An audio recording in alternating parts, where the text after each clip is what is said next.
The Civil War was 2 years old when the Mississippi River became a battlefield. Whoever controlled the river controlled supply lines and the heart of the South. Along its banks rose forts and garrisons, some little more than earthworks thrown up on bluffs, others stout with timber and cannon. One of those was Fort Pillow, built on a rise north of Memphis, Tennessee. By the spring of 1864, it was a Union outpost, manned by a mixed garrison of white Tennessee Unionists and black troops, many of them former slaves who had joined the United States colored troops. It was there, on April 12th, that the war would bear one of its ugliest faces, and a name would be seared into memory: the Fort Pillow Massacre. The garrison numbered about 600 men. Roughly half were black soldiers, most serving in the 6th U.S. Colored Heavy Artillery, joined by some white soldiers from the 13th Tennessee Cavalry.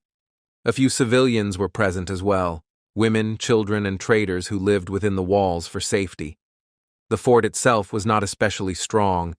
It sat on a bluff above the Mississippi with walls of earth, shallow ditches, and some artillery pieces trained on the approaches. In truth, it was vulnerable, and Confederate Cavalry Commander Nathan Bedford Forrest saw the opportunity. Forrest, already infamous as a fierce and ruthless leader, brought about 1,500 men to bear against Fort Pillow in April of 1864. The attack began in the morning. Forrest's men advanced, and Union pickets fell back into the fort. Cannon roared, echoing over the river. Inside, the defenders scrambled to their posts. For hours, the Confederates pressed closer, firing volleys, probing for weaknesses. The fort's guns answered, tearing gaps in the lines, but the weight of Forrest's assault was crushing. By early afternoon, his men had taken the outer works and pushed the defenders back to the inner walls. The Union garrison was surrounded, their situation desperate. Forrest sent a demand to surrender. Accounts vary on what was promised. Some later claimed he offered to spare lives if the garrison laid down arms. Others insisted no such assurance was given. Major William Bradford, commanding for the Union, refused to surrender. Whether out of confidence in his position, loyalty to his men, or fear of what might follow, his decision sealed their fate. Forrest gave the signal to storm the fort. Confederates surged over the walls in waves. Fighting was brief, brutal, and one-sided. Union lines collapsed under the weight of the assault. Soldiers threw down rifles, hands raised. But instead of mercy, chaos followed. The fort fell into what witnesses later described as a slaughter. Black Union soldiers were shot down even as they surrendered. Men were bayoneted, clubbed, and cut where they stood. Some tried to flee down the bluff toward the Mississippi, hoping to swim for safety. They were gunned down in the water, bodies drifting in the current. Women and children who had sheltered inside the fort were not spared from terror. The killings seemed indiscriminate. The brutality shocked even some Confederates. Eyewitnesses later described officers trying in vain to rein in their men. But Forrest's cavalry kept firing, and the cries of the wounded mingled with the smoke and stench of blood. By evening, when the guns finally fell silent, more than 300 Union soldiers and civilians lay dead, most of them black. The ratio told its own story. While some white troops were taken prisoner, black troops were overwhelmingly killed. Survivors spoke of rebels shouting racial slurs, vowing never to take Negro soldiers alive. The massacre was as much about race as it was about war. News traveled quickly. Union soldiers who later came to bury the dead were horrified by what they found: corpses mutilated, bodies burned, skulls fractured by blows. Reports described charred remains of men who had been set on fire. The massacre at Fort Pillow became a rallying cry in the North. Newspapers thundered with outrage, declaring that Confederate forces had committed a crime against humanity. The phrase, "Remember Fort Pillow," spread through Union ranks, especially among black regiments. For them, it was a grim reminder of what capture might mean: not imprisonment, but execution. The Confederacy offered its own version.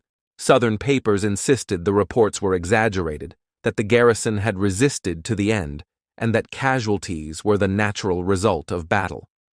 Nathan Bedford Forrest himself denied ordering a massacre.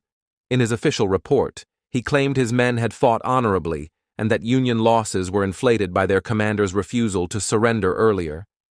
Yet too many eyewitness accounts told otherwise. Survivors, both black and white, spoke of men cut down after laying down arms, of wounded soldiers finished off where they lay. Union investigators gathered testimony that painted a picture of deliberate racial violence. The legacy of Fort Pillow was immediate.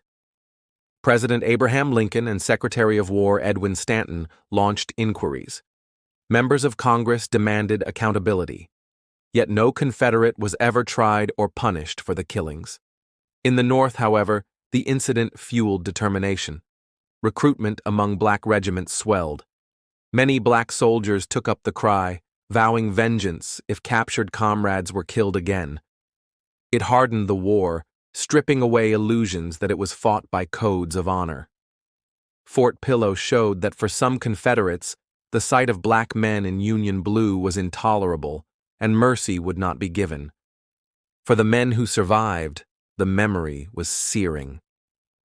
Scattered survivors told of pretending to be dead beneath bodies, of crawling into the river and letting the current carry them past patrols.